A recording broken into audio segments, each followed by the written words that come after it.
Y'all know I have always heavily favored Marvel. I've been called the Marvel girl. I've been called an Avenger of TikTok. I'm canon in the Spider-Verse. But what I also am is a woman of my word. And I've said, even though I playfully clown on y'all, I want to see DC do well in cinema. And I said that when that movie comes along that hits the nail on the head for me and gives me that feeling, I will give it its just dues. That moment has finally come. This is the Superman movie that I have been waiting for. I feel like it's a movie that reminds us why we fell in love with superheroes to begin with. And for me, why it would be a career dream to play one. Because like for the past few years, my critique of DC has been, there's the human connection. The slew of movies that were coming out, they were dark and edgy. And these heroes felt more like symbols than people to me. They felt like they were positioned as gods, like so unreachable, such a distance between them and the audience. Listen, don't get me wrong, there's a little conflict within me saying this because I don't want to live in a reality where we never had the Dark Knight trilogy. Those types of movies with those moods and feels, like they have their place, they deserve to exist. But I'm not just speaking as grown-up Nicque. I'm speaking as like 9-10-year-old Nicque who grew up homeless, and one of the things that I enjoyed doing for free was going to Barnes & Noble to the comic section, and I would read Superman, Batman, and Spider-Man. Those were my main three. I never got to read anything in order, like ever. We couldn't afford it. All I had was whatever Barnes & Noble had. Superheroes made me feel safe as a girl who was bouncing from,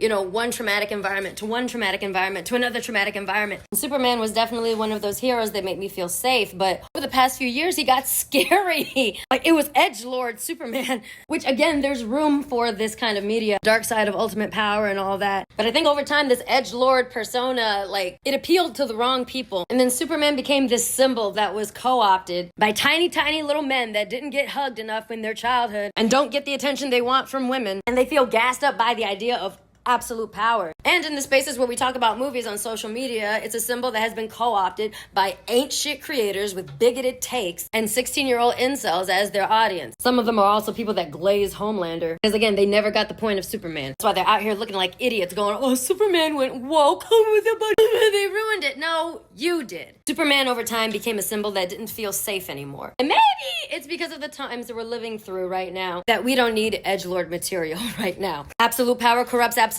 Yeah, we know. We're living it right now. Like, what we need is hope. What we need is the red tighty whities back. What we need is a Clark Kent who also crashes out over Twitter comments. What we need is color. What we need is for that symbol to return back to portraying a guy who is a protector, yet gentle and corny because, well, it's a superhero movie. It just feels like a guy that you'd want to hang out with. We need a reminder that strength and privilege and power are things to be shared because you want to, because you have empathy, because if you have more of something than a lot of other people, you give of yourself because it's the right thing to do, not to people please, not for external validation, but because you're a person too and you hate the idea of another person feeling pain. I think what we needed was for something to give us faith that it is possible for somebody to be powerful and talented and privileged and strong and still keep their humanity. That's the Superman we needed, and James Gunn gave it to us. Thank God. He made a Superman that says to all those aforementioned motherfuckers, you can't have him. Time is up with your fucking foolishness. He said that goes for all of you, and the president is not excluded.